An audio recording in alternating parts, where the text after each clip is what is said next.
Convicted of murdering his family, David Gavitt maintained his innocence and fought for his freedom. He won and was released 2 years ago. Now he's engaged in another fight. He's suing the people he says are behind his wrongful conviction. Some say it's a fight he shouldn't have to go through.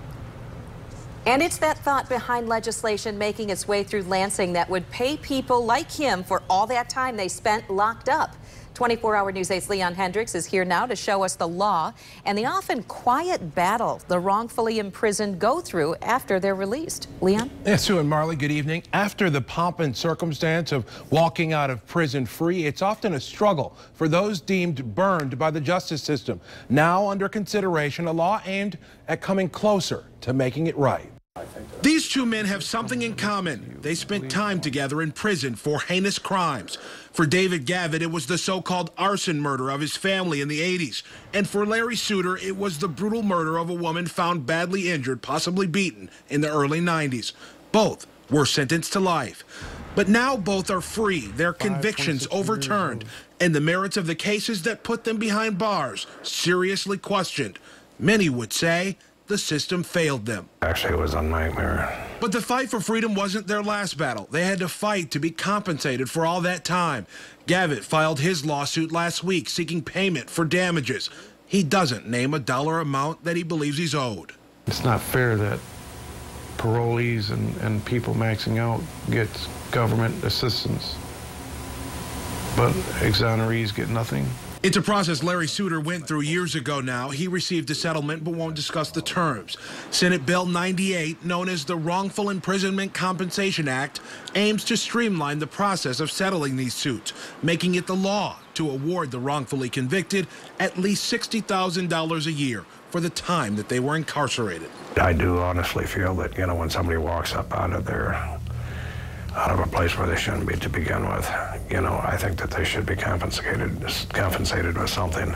Suter wouldn't benefit from the proposed law since he's already been awarded damages, but he certainly knows the struggle that people like David Gavitt are going through. I had nothing. It was nothing but a struggle. Former federal prosecutor John Smetanka spent a lot of years putting bad guys away. He's now a defense attorney who represented Suter and helped get him out of prison. He says the proposed law is a no-brainer. That's not coddling, to give them something to get their lives going again.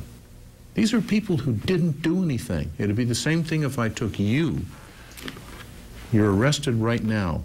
But even after the money comes, it's never really quite right. Are you back to normal? No, absolutely not. Now, the law, if it is to go through, would still have to be taken up for a vote by the Senate before it would move anywhere. It is a Democratic-sponsored bill in a Republican-controlled Senate, and it's a busy time in Lansing. It's not clear when or if the House will vote on it. So on the one hand, you're kind of glad our system doesn't really plan on things like this happening, but on the other hand, it leaves these people in such a lurch. Because you hear their stories and it's just unbelievable to think that you would spend decades behind bars for something that you didn't do, and then you get out and nothing. And you've got to fight if you want to get something. Is there anyone who's come out and said that they just don't agree with this legislation? They don't agree with exonerees getting help? Well, not anyone that I could find here. We looked at the fiscal analysis to see, is there a big cost concern here?